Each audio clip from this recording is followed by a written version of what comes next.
Look, everything in Washington has been a lie. Weapons of mass destruction was a total lie. It was a way of attacking Iraq, which he thought was going to be easy, and it turned out to be the exact opposite of easy. The war in Iraq, we spent $2 trillion, thousands of lives. We don't even have it. Iran is taking over Iraq with the second largest oil reserves in the world. Obviously, it was a mistake. So George Bush made a mistake. We can make mistakes, but that one was a beauty. We should have never been in Iraq. We have destabilized the Middle East. But so you still think he should be impeached? I think it's my turn, isn't it? You do whatever you want. You call it whatever you want. I want to tell you, they lied. Okay. They said there were weapons of mass destruction. There were none, and they knew there were none. There were no weapons of mass destruction. All right. Governor Bush. And he's had the gall to go after The World my Trade mother. Center came He's down had the during gall your to brother's go after reign. my mother. Remember that. Hold on. Let me finish this. The World Trade Center came He's down had the during gall your to brother's go after reign. my Remember mother. that. Hold on. Let me finish this. The World My Trade mother. Center came He's down had the during gall your to brother's go after reign. my mother. Remember that. Hold on. Let me finish this. Help us understand who Donald Trump is as a man. I need to know that you will make us feel safe and you will make us feel proud. I think I have a bigger heart than all of them. I think I'm much more competent than all of them. When you talk about George Bush, I mean, say what you want. The World Trade Center came down during his time. If you look Hold at on, Sandy Hook, you can't blame George Bush for that. he was president, okay? Don't blame him or don't blame him, but he was president. The World Trade Center came down during his reign. Something's wrong. Something's absolutely wrong.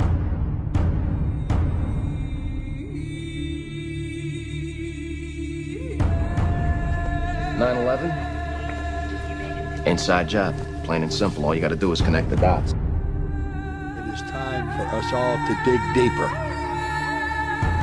because this could be an inside job. I do believe that it defies physics for the World Trade Center Tower 7, Building 7, which collapsed in on itself. It is impossible for a building to fall the way it fell without explosives being involved. The Building 7 thing, you know, if you look at the way it fell, I mean, it looks like a controlled demolition.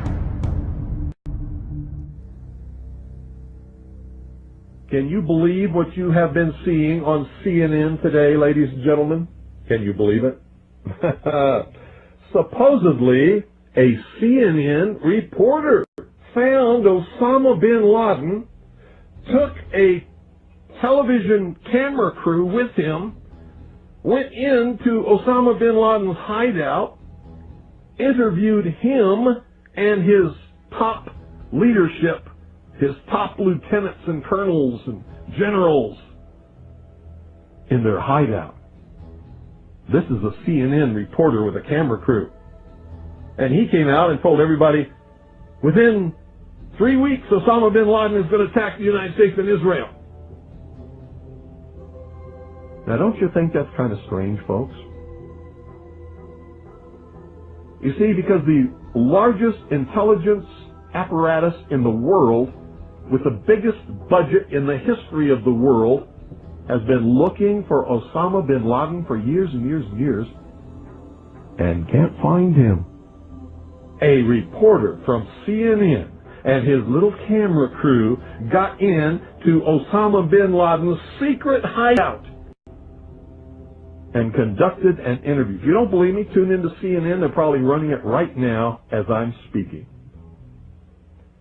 And if you believe it, you are one of the stupidest jerks that ever lived on the face of this earth. And whatever is going to happen that they're going to blame on Osama bin Laden, don't you even believe it. When in hell are all you people going to wake up?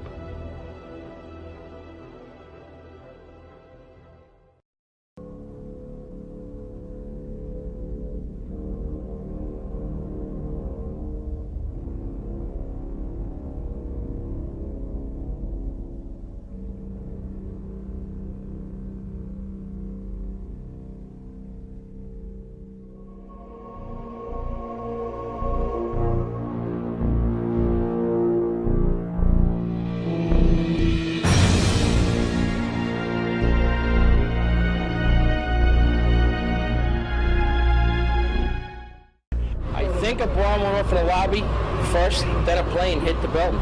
But then another plane hit the other building. But when I was coming through the doors on the other side of the Trade Center, something, either they blew the lobby up or something, because it blew the glass out of the doors and knocked us all down. You're in the building trying to help people, and it's exploding on the inside the building. So I don't think it get any worse than this. It wasn't from the jet fuel. No way.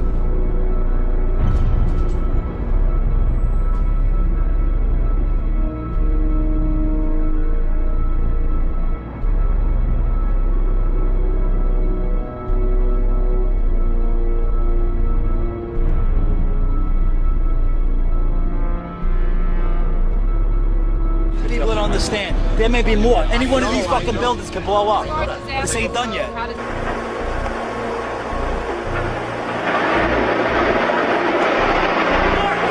See the firemen assembled here, the police officers, FBI agents.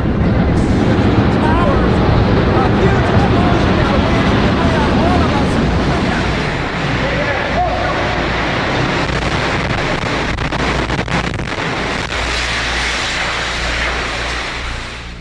My name is Tom Sullivan. I worked for Controlled Demolition Incorporated, CDI, the top-rated explosives demolition firm in the world, owned by the Loiseau family during the years surrounding 9/11.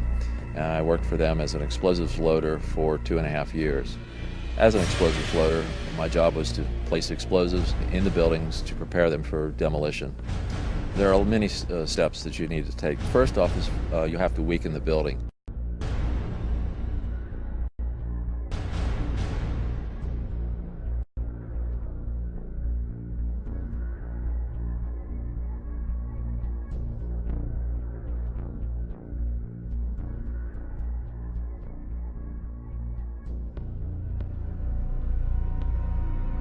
To weaken the building, that means the staircase, all the staircases have to be cut at intervals.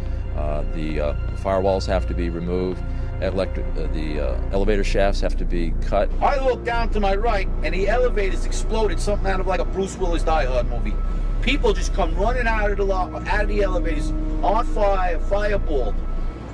I mean, it was like, what is going on here? There's something's up here. I mean, the plane's up there, now there's fire down here. Then you have to move to the support columns on the particular load floors, and those are cut by torch for two reasons. First, to weaken them, and also to allow for charges to be placed onto the structure, onto the columns themselves. And that essentially reduces their strength by about 20%.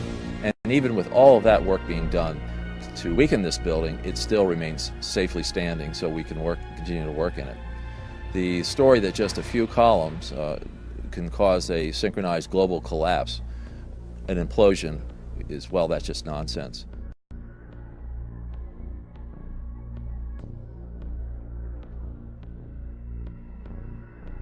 I don't see how this could actually happen in real life. When we load a building, we have to have all the support columns on a given load floor fail at the same time, within milliseconds of one another. And therefore, the entire building comes down in a synchronized implosion. So I think this notion of a one column failure causing an entire building to implode in a synchronized fashion is just nonsense. Looking at the building, it wouldn't be a problem once you gained access to the elevator shafts. How about an elevator modernization, which we know was going on the 9 months prior to 9/11? Yes, Elevator World, March 2001 documents it. In fact, they were in the middle of this modernization.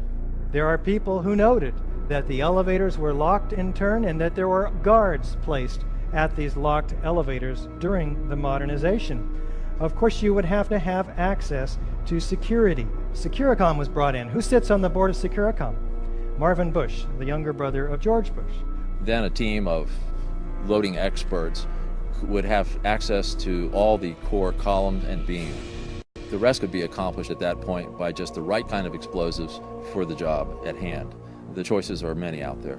You wouldn't need miles and miles of det cord. You could have used wireless remote detonators, and they've been available for years. You need to only look at an action movie to see them in use, and of course the military has them as well.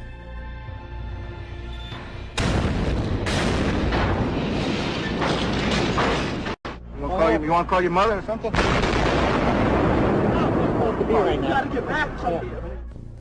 Contractors don't use them, on the other hand, because they're just too expensive. Well, you wouldn't have found steel casings to be left in the rubble. They haven't been used for years. What we use now is RDX, copper-jacketed shape charges, and when they're initiated, there's nothing left of those charges. And in the case of thermite, well, thermite self-consuming cutting charges have been around since they first patented in 1984. So there would be nothing left in the debris pile except some residue of molten iron.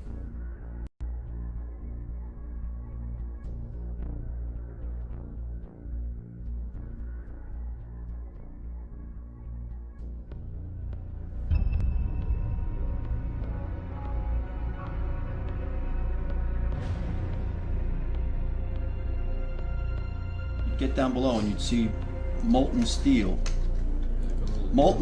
running down the channel rails, like you're in a foundry.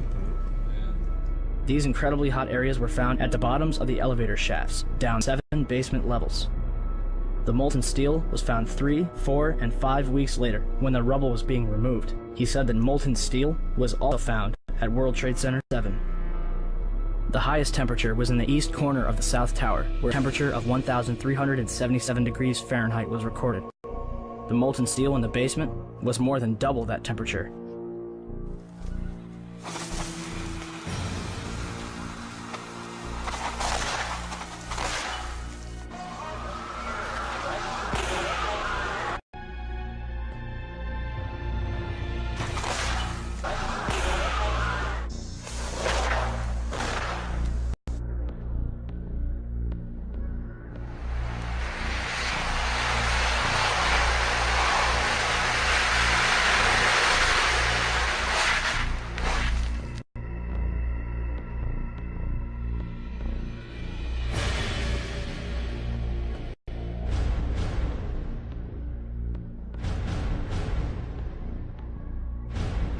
With any implosion, you don't hear one massive boom sound. What you do hear is smaller explosions going off.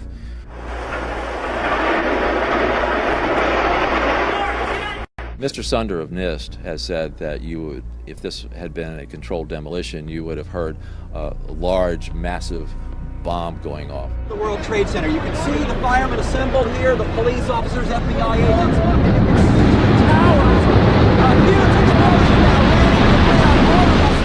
What in reality happens with a controlled demolition is you hear a successive, progressive, smaller waves of smaller explosions going off.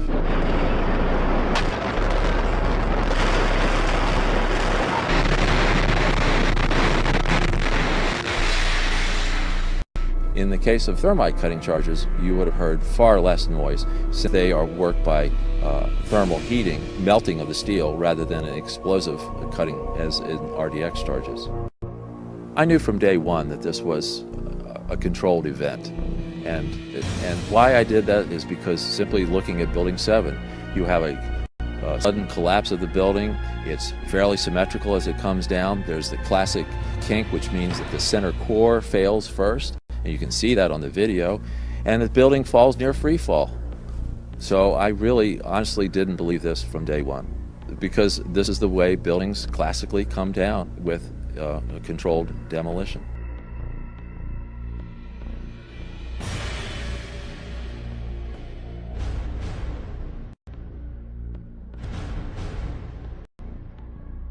This material is not normal thermite. That's the other thing that really needs to be understood. Anybody could make normal thermite. You can get the ingredients, you can mix them together, you can make them. Any kid could basically do it if they knew the recipe. This material is composed of the real key ingredient that I don't think anybody else could really make in a convenient way is the nano aluminum. It's a controlled substance. I could go buy it, but the government limits how much I can buy of it.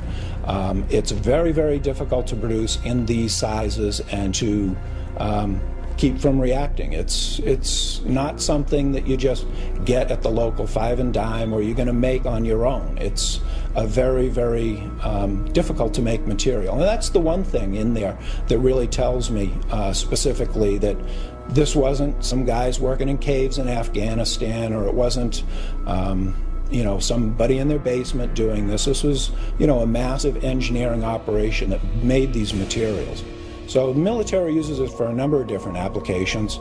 Another one, if you do a search on Google for thermite and building demolition, you can find all sorts of wonderful devices that have been fabricated and invented that use thermite for building demolitions.